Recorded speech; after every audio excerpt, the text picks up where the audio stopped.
There's a version of you that you have not yet met. You can feel them, can't you? A whisper of a presence just beyond the curtain of your current reality.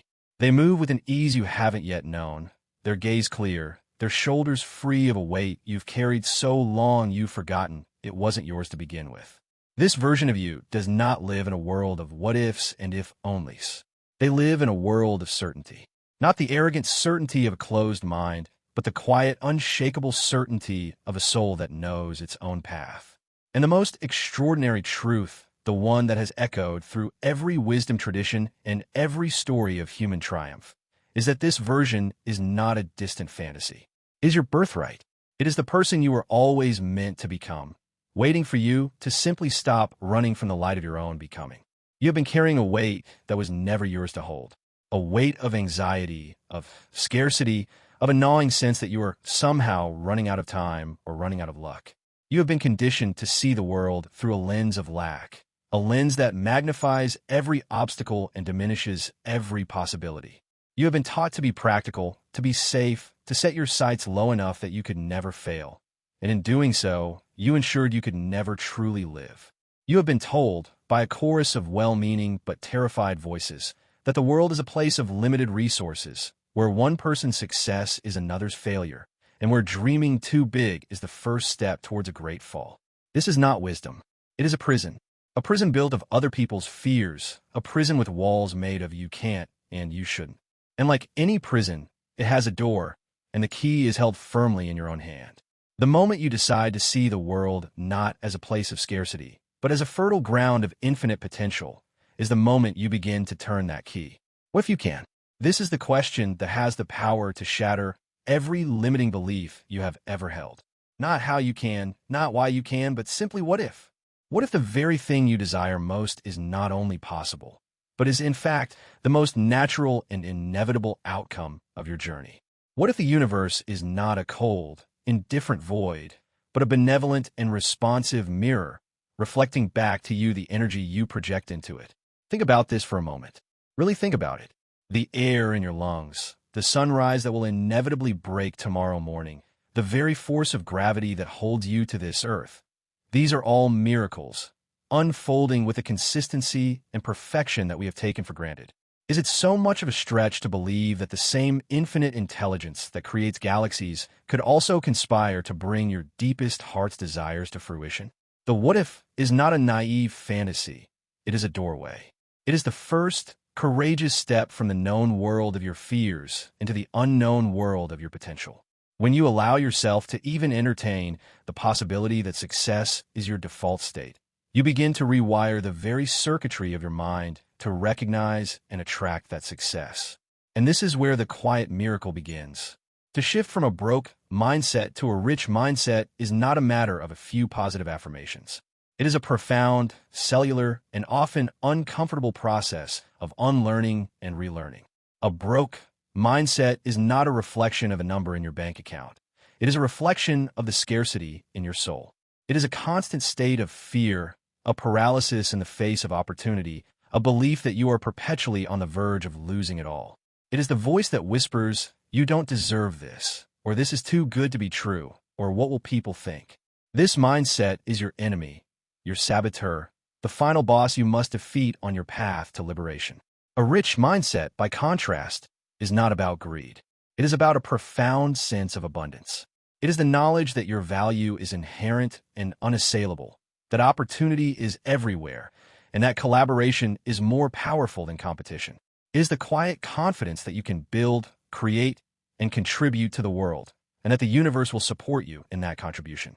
It is the unshakable belief that your cup is not half empty or half full, but overflowing, and that the very act of sharing its contents only ensures it will be filled again. The ancient Stoics carried a secret that modern life has almost forgotten. They understood that the only thing truly within our control is our own mind. They knew that external circumstances, wealth, health, reputation, were indifferents, neither good nor bad in themselves, but made so by our judgment of them. This is the fundamental key to manifesting your dream life. You cannot always control the results, but you can absolutely control your thinking. The shift from doubt to belief is not a passive waiting for a magical event. It is an active, daily discipline of seizing your own thoughts and bending them to your will. It is about being delusional in the most powerful sense of the word, to hold a vision of your future so vividly, so consistently, and with such absolute conviction that the world has no choice but to bend to it. Delusional does not mean detached from reality. It means detached from the limited, fear-based reality that others have constructed for you. It means having the courage to see the world as you wish it to be, and the discipline to take action as if that world is already here. It makes sense that you're tired. You've been trying to build a meaningful life while the world keeps telling you it's not enough. You are not broken. The struggle you are experiencing is not a sign that you're on the wrong path. In fact, when it starts to feel extremely hard, it's often because you're closer than you realize. The struggle increases right before the breakthrough. It is the spiritual equivalent of the resistance you feel when you're lifting weights. The burn is not a sign to stop. It is a sign that your muscles are tearing and rebuilding themselves stronger than before. Your dreams are your muscles. They're being forged in the crucible of your doubt. The weight you feel is the weight of your own potential, pressing down on the old structures of your mind until they finally, beautifully crumble. You are not meant to live an average life. This is not arrogance. It is a fact. The very impulse that stirs within you, the desire for more, for a life of purpose and power and joy, is a divine spark, a call to action from the depths of your own soul. You are meant to own your dream car, to earn your dream amount, to go all in on what you truly want. Not because these things are the goal in themselves, but because they're the external manifestation of an internal state of being. They're the natural byproducts of a mind that has aligned itself with its true purpose. A car is just a car, a house is just a house, but the person who creates the freedom and the focus to attain them is a transformed being. That person is a builder of worlds, a creator of realities, an artist who paints on the canvas of their own existence. And you are that person even now, in this very moment, as you listen to these words. The seed is planted. It has always been planted. The only question is, will you water it with your attention, your belief, and your action? Or will you let it wither in the shadow of your doubt? Let us consider the lotus flower. It begins its journey not in the sunlight, but deep in the murky, thick mud at the bottom of a pond. It is surrounded by darkness, by the debris of its environment, by everything that seems to want to hold it down. Yet it does not fight the mud. It does not complain about its circumstances. It simply trusts. It reaches up, day by silent day, through the cold and the murk, knowing that the light exists, knowing that its destiny is to bloom. And when it finally breaks the surface of the water, it does not bear the scars of its journey. The mud does not cling to its petals. It emerges pristine, beautiful, radiant, a testament to the fact that the most beautiful things in life are not created despite the struggle, but because of it. The struggle is the fertile soil of your transformation. Your poverty mindset, your fear, your anxiety, they're the mud. They are not your enemy. They are the necessary darkness from which your abundance will bloom. Every time you have felt overwhelmed, every time you have felt like giving up, you were right there, reaching through the mud. You just didn't know you were a lotus. Viktor Frankl, in the depths of unspeakable darkness, discovered a light that nothing could extinguish. He learned that while the Nazis could strip him of everything, his family, his possessions, his freedom, they could not take away his power to choose his response to his suffering. This is the ultimate lesson in the architecture of a meaningful life. Your response to your current circumstances, no matter how bleak they may seem, is the only thing that truly matters. You can look at your bank balance and feel fear, or you can choose to see it as a space for growth, a challenge that will force you to become more creative, more resilient, more resourceful. You can look at a rejection and feel like a failure, or you can see it as a redirection, a sign that a better path is waiting. You're not a victim of circumstance. You are an author of meaning, and the story you are writing is the story of your life. You have the power to flip the script, to change the narrative from one of despair to one of triumph, from one of poverty to one of abundance. It is said that the soul is a bird, and for it to truly soar, it must be willing to leave the safety of its nest. The nest is your comfort zone, The familiar patterns of thought and behavior that keep you small and safe. It is the job you hate but are too afraid to leave.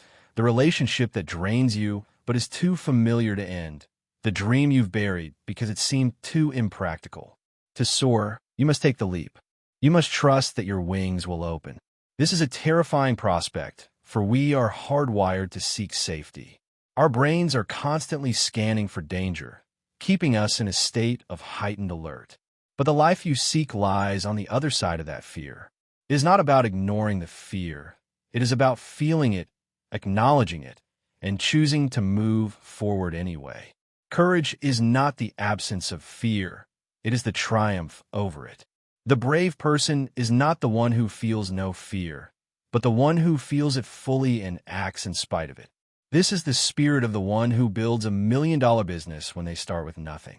This is the spirit of the one who asks for the raise, who starts the podcast, who writes the book. They are afraid, and they do it anyway. And in doing so, they give permission to everyone else watching to do the same. Think about this for a moment. What if the only thing standing between you and the life of your dreams is the simple, yet profound, decision to believe? Not a weak, passive hope, but a deep, cellular conviction that you can, and you will. Every wisdom tradition points to a single, quiet truth. Your outer world is a reflection of your inner world.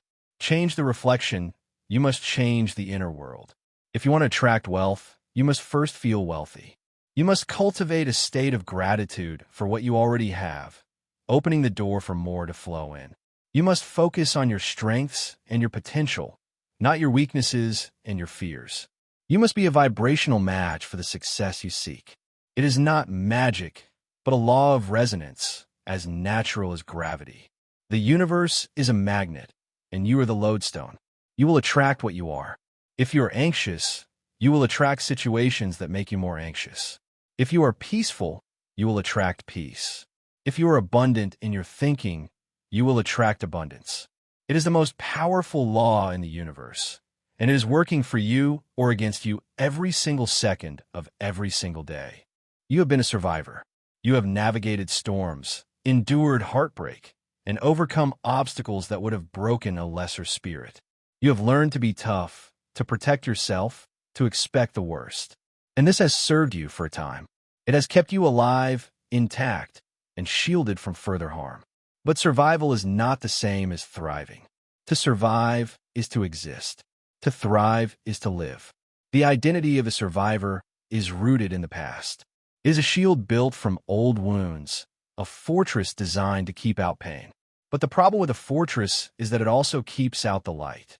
It isolates you from the very connection and opportunity you need to flourish. Today, you're being invited to shed the skin of the survivor. You're being called to be an alchemist. An alchemist does not merely withstand the fire. They take the raw, base materials of their life, the suffering, the fear, the confusion, and through the heat of their consciousness, they transmute them into gold. They turn pain into purpose. They turn fear into faith. They turn a lifetime of struggle into a life of profound meaning. This is the highest calling of the human spirit, and you are more than capable of answering it. What if you haven't met your deepest strength yet? You have tapped into reservoirs of willpower in moments of crisis. You have summoned courage you didn't know you possessed. But imagine a strength that is not reactive, but proactive. A strength that is not a shield, but a light. A strength that comes not from bracing against the world, but from flowing with it.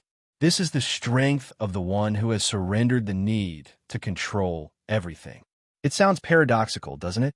We are taught that strength is about holding on, about gritting our teeth and pushing through.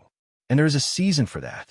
But the deepest strength is the strength to let go. To let go of the need to know exactly how it will all work out. To let go of the rigid expectations of what your success must look like. To let go of the fear of other people's opinions. When you release your grip on the small, tight, fearful version of your life, your hands are finally open to receive the magnificent, abundant life that is waiting for you. This is the strength of the oak tree that bends in the storm and the bamboo that sways with the wind. It is not broken, It is flexible. It is not rigid. It is resilient. It is the strength of the spirit that is aligned with the flow of life itself. You have been a victim of circumstance. You have believed that your future is determined by your past, your background, your education, or the hand you were dealt. This is a seductive and common illusion. But the moment you accept that your identity is not fixed, that you are not a victim, but the author of your own meaning, everything changes. An author controls the narrative. The author can decide where the plot goes next. The author can take a character who is down and out and write a spectacular comeback. You are holding the pen, not your boss, not your family, not the economy. You, the story you're currently living, is not your final draft. It is a first, rough, messy draft, full of typos and plot holes and unnecessary suffering. You have the power to rewrite it. You can go back to the beginning and change the tone. You can revise the middle, turning a tragedy into a triumph. And you can write the ending you have always dreamed of with every single detail. The car, the house, the impact, the legacy, exactly as you want it. The editing is done not with a keyboard, but with your thoughts, your beliefs, and your choices. This is the work. This is the transformation. You have been a seeker of happiness, a desperate hunter chasing a fleeting feeling. But happiness, as an external goal, is elusive. It is a butterfly that always seems to be one step ahead of you. You can't catch happiness. You can only become it. And you become it by building a life of purpose. When you shift your focus from what can I get to what can I give, or what can I create, or who can I become, the happiness comes as a byproduct, as a shadow that follows the light of your purpose. The ancient Greek philosopher Aristotle called this eudaimonia, a state of flourishing, of living well and doing well. It is not about a momentary feeling of pleasure, but about the deep, enduring fulfillment that comes from realizing your potential. When you align your life with a purpose larger than yourself, the mundane struggles of money and status begin to take their proper place. They are not the goal. They are fuel. They're the resources that allow you to carry out your purpose. Your dream car is not the finish line. It is the vehicle that allows you to travel to your destination. Your dream amount of money is not the treasure. It is the oil that lubricates the engine of your purpose. And this reframing, this shift from consumer to creator, is the very essence of the abundance mindset. And it's in this exact moment of surrender that something powerful awakens. The surrender is not to defeat. It is to the truth of who you are. It is the moment you stop trying to force the river to flow backward and instead let it carry you to your destiny. It is the moment you look into the mirror and see not the broken, scared person you thought you were, but the infinite, powerful being that has been there all along, just waiting to be recognized. This is the moment of grace. This is the quiet miracle. It begins with a single thought, a single choice, a single decision to believe in the possibility of your own success. It is a choice that must be made again and again, especially when the world presents you with evidence to the contrary. It is a choice to say yes to your life, even when it seems like the world is saying no. This is how you rewire your brain for abundance. This is how you build a life that is not just different, but genuinely transformed. The nature of fear is to protect you. It is an ancient alarm system designed to keep you from the edge of the cliff from the predator in the bush. It is a powerful and necessary force for physical survival. But in the modern world, you are rarely faced with a physical predator. The cliffs you face are not made of stone, but of perceived failure, of social rejection, of financial ruin. Your amygdala, the primitive part of your brain, cannot tell the difference between a tiger and a terrifying possibility. It triggers the same physiological response. This is the source of your anxiety, your paralysis, your procrastination. It is why you stay in a job you hate. Your brain perceives the risk of leaving as a threat to your survival. It is why you don't ask for the raise, or start the business, or pursue the passion. The fear of failure is processed as a matter of life and death. But as a conscious human being, you have the power to override this ancient circuitry. You can choose to see the tiger for what it often is, a projection of your mind. You can ask yourself, what is the worst that can truly happen? And you can face that possibility with courage, knowing that you are far more resilient than you give yourself credit for. When you stare fear in the face and see it for what it is, a false alarm, a story you're telling yourself, you begin to dismantle its power over you. This is the science of courage, and it is the foundation of the rich mindset. The weight of the past can be a crippling burden. Every memory of failure, every rejection, every humiliation is stored in your body and your mind, coloring your perception of the present and your expectation of the future. You walk through life carrying a heavy backpack full of stones, and you wonder why your steps are so slow and heavy. The work of identity transformation is the work of emptying that backpack. It is about making peace with your past. It is not about forgetting it, for the past is a teacher, but it is about forgiving it. Forgiving yourself for the choices you made with the information you had. Forgiving others for their roles in your story. Forgiveness is not an act of weakness. It is an act of radical self-liberation. It is the act of cutting the chains that bind you to a moment that no longer exists. When you release the past, you free up an immense amount of energy that can now be directed toward your future. You can walk into your future with a light step, unburdened by the ghosts of what was. Your history does not have to be your destiny. You are not your past. You are the author of the present moment and the architect of your future. The illusion of external fulfillment is one of the most powerful traps of the modern age. We are told relentlessly that happiness lies in the next purchase, the next promotion, the next relationship. This is the hedonic treadmill. The idea that we constantly work to attain something, feel a brief moment of satisfaction, and then find ourselves longing for the next thing. It is a cycle of temporary pleasure and permanent lack. The rich mindset transcends this. It understands that true wealth is a state of being, not a state of having. It is the internal reservoir of peace, contentment, and self-worth that cannot be taken away by a market crash or a change in circumstances. It is the ability to find joy in the process, in the journey, and not just in the destination. The external things, the money, the car, the title, are beautiful. They are to be celebrated. They are the fruits of your labor, but they're the cherries on top of the cake. The cake itself is your character, your resilience, your capacity for love and contribution. When you build the internal state of wholeness first, the external world will inevitably conform to it. When you stop chasing fulfillment and start living from a place of fulfillment, you become a magnet for everything you desire. The law of attraction is not about tricking the universe. It is about aligning your internal state with your external desires. The power of your internal narrative cannot be overstated. Every single moment, you're telling yourself a story about who you are. I am unlucky. I'm not smart enough. I'm not good with money. I am destined to struggle. These are not facts. They're scripts. They are patterns of thought that have become deeply ingrained, like grooves in a record. And the universe, being a perfect mirror, plays back the music that is on those grooves. To create a new reality, you must cut a new record. You must write a new script. You must repeat it until it is etched into the very fabric of your consciousness. I am fortunate.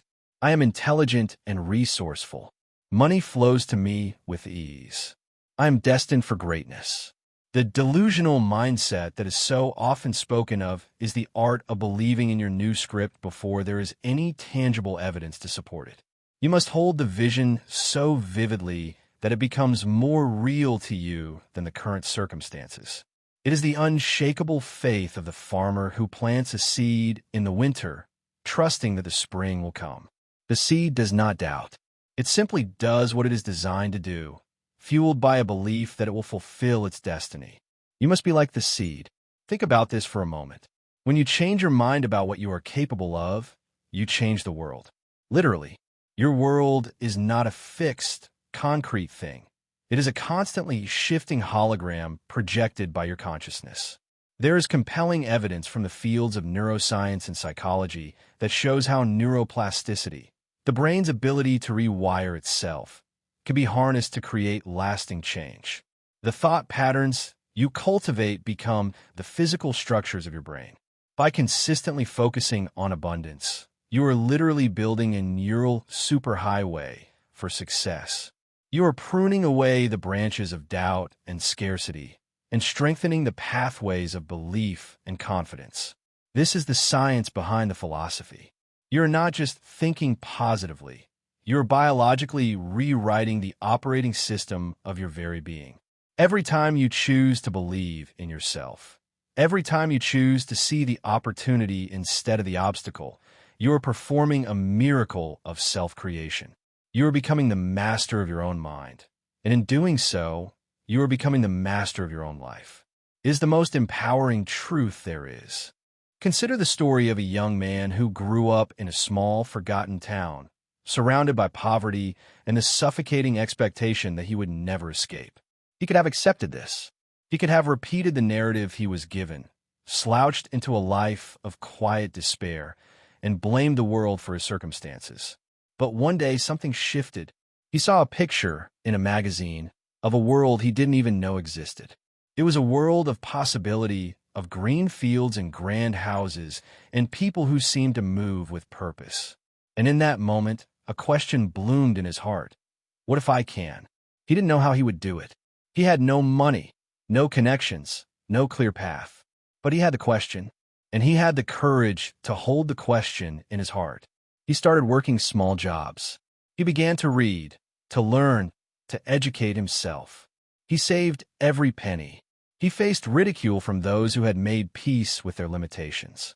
He faced soul-crushing rejections and failures. But he held the vision. He clung to it like a man drowning clings to a piece of driftwood. And then, slowly at first, then with increasing speed, his world began to change. He found a mentor. He found an opportunity. He worked harder than he ever thought possible. And he succeeded. He didn't just escape his circumstance. He transformed them. He became the person in the picture, a living testament to the power of belief. He was not special. He was not a genius. He simply chose to believe in a future that did not yet exist and took the steps to bring it into being. His story is your story. Your name is on the page. The question is simply, what if you can? Or consider the phoenix. This mythical bird, a creature of fire and resurrection, is a powerful symbol for the transformation you are undergoing. The phoenix lives for 1,000 years, and when its time is up, it does not simply die. It builds a nest of aromatic wood and sets itself on fire. It allows itself to be completely consumed by the flames. It is a terrifying act of surrender. But from the ashes, a new, young phoenix arises, reborn, more beautiful and more powerful than before. You are in the fire. This is the feeling you have, the burn, the struggle. You're being consumed. The old you, the you that was afraid, the you that felt unworthy, the you that accepted a life of quiet desperation, is burning away. It is a painful process, to be sure. It feels like everything you thought you were is being taken from you. But it is a necessary death. The ashes are not an ending. They are a beginning. They are the fertile ground from which your new life will spring. The person you are becoming will be forged in this fire, purified of the dross of fear and doubt, and will be a creature of such radiant strength that you will hardly recognize the person you once were. Do not run from the fire. Walk through it, trust it, and know that you are not being destroyed, but created. And what a hope! Hope is not a passive wish. It is the active, defiant choice to see light in the darkness. It is the revolutionary act of the human spirit that says, I know this is hard, but I believe it can get better. Hope is the fuel for the journey, the currency of the rich mindset. It is the thread that connects the present suffering to the future triumph. When you hope, you are, in effect, stretching a bridge across the chasm of your current difficulty, reaching for the solid ground of your future success. Your hope is a beacon. It shines in the darkness, not just to guide you, but to signal to the universe that you are ready for a new chapter. Without hope, we are lost in a sea of despair. With hope, we are navigators, charting a course to a new world. It is the quiet whisper that says, tomorrow is a new day, and the rallying cry that says, this is not the end of my story. Your journey from a broke mindset to a rich one is fueled by hope. It is the hope that you can change. It is the hope that life can be different. It is the hope that your dream life is not just a fantasy, but a destiny awaiting your arrival. This is not blind optimism. It is a conscious, courageous choice to align yourself with the possibility of good. Think about the iron. It is a raw, unrefined material, strong but brittle. It is placed into the forge, subjected to immense heat. It is then taken out and beaten with heavy hammers, shaped on the anvil. It is plunged into cold water, a shock that tempers its strength.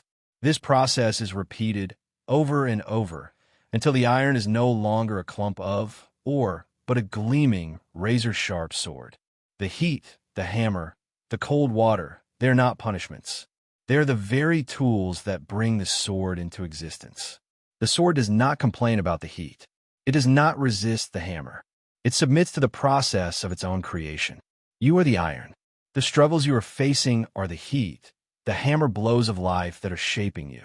The times of deep darkness are the tempering, making your spirit resilient and strong. Do not resist the process. You are being fashioned into a masterpiece. You are being transformed into a vessel of power. The sword is not made for the display case. It is made for use. It is forged to cut through obstacles, to defend a kingdom, to make a difference in the world. You are being forged for a purpose. Your struggles are not aimless. They're sculpting you into the person capable of wielding the power of your own life. Keep going, even when it feels heavy, even when you want to quit. This is the moment just before the blade is complete. This is the final beat of the hammer. You are not fragmented. You are whole. You have felt broken, split into pieces by the demands of the world and the noise in your own mind. But wholeness is not a destination to be reached. It is a truth to be remembered. You're already whole. The light you seek is within you, not shining from some distant mountaintop. The journey of transformation is not about adding things to yourself. It's about stripping away everything that obscures the magnificent being you already are. It is about removing the shroud of self-doubt, the mask of fear, the heavy armor of defense, until you stand, naked and radiant, in the full light of your own magnificent self. This is the rich mindset. It is not about acquiring. It is about revealing. It is not about striving. It is about allowing. The world doesn't need another stressed, anxious person frantically trying to get rich. The world needs you, fully alive and fully yourself. The money you seek is nothing more than a byproduct of your wholeness, a reflection of the abundant spirit that you have finally allowed to shine through. In this state of wholeness, you are a source of light, and that light attracts everything it needs to sustain itself. You are the source, and the universe is your mirror. So what is the vision? What does your highest self look like? See them now. See them moving through the world with a quiet grace, a confidence that is not arrogant, but simply knowing. See them walking into a room and filling it with a positive energy that uplifts everyone they meet. See them making decisions with ease and clarity, trusting in their own intuition. See them in their dream car, not as a symbol of status, but as a symbol of the freedom they have earned, a tool for their journey. See them in their perfect home, a sanctuary of peace where love and creativity flourish. See them at their work, not as a source of stress, but as a playground for their genius, a place where they contribute their unique gifts and are richly rewarded for it. See them giving generously, not from a place of guilt, but from a place of overflowing abundance. See them loving themselves and others with a fierce, unconditional love. This is not a daydream. It is a blueprint. It is a prayer to the universe, a declaration of your intention. Every time you close your eyes and see this vision, you are pulling it out of the future and into the present moment. You are telling the universe, this is who I am. And the universe, which is always listening, will begin to orchestrate the symphony of circumstances to bring it into being. You're the composer. You are the conductor. And the music is just beginning. Now a profound, gentle challenge. You can close this window. You can go back to your life, to your patterns, to your quiet desperation. You can continue to be a survivor, a victim of circumstance, a seeker of happiness that always seems to be just out of reach. You could be the person who talks about their dreams over coffee and then goes back to the same old routine. You can do that. It is the easiest thing in the world. It requires nothing. No courage, no commitment, no transformation. But you are not here because you are like everyone else. You are here because a part of you, the most authentic part of you, knows that you are meant for more. That part of you is stirring, is tired of being asleep, is ready to wake up. So, I ask you, not with a call to frantic action, but with a call to a quiet, decisive choice. Will you answer the call? Will you, in this very moment, choose to begin again? Not tomorrow, not on Monday, not when you feel ready. Now, this moment is all you ever have. This breath is the only time you have the power to choose. And in this moment, you have the power to choose the path of the alchemist, the creator, the one who lives a life of profound meaning and radiant abundance. This is not about selfish gain. The world needs the only thing you can truly give, the you that is fully alive. The world is starving for people who are not afraid to shine. Your mother, your father, your children, your friends, your community. They need to see what is possible.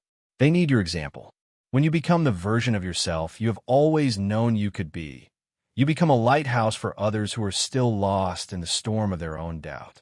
You become a living proof that the human spirit can triumph over fear. You become a source of inspiration.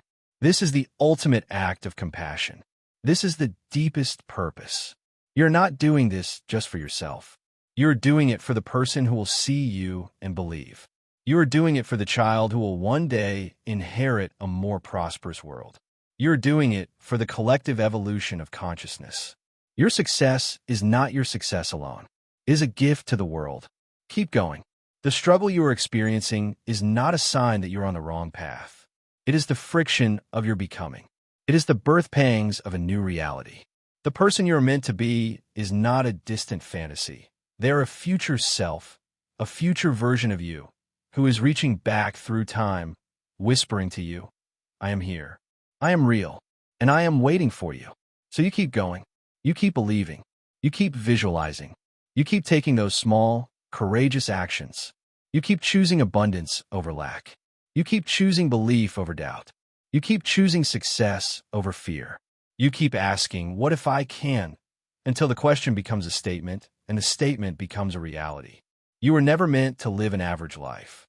You were always meant for something greater. Now go and live it. This is your time. Your journey is not just to get somewhere. The journey is the becoming. And it is beautiful. You are beautiful.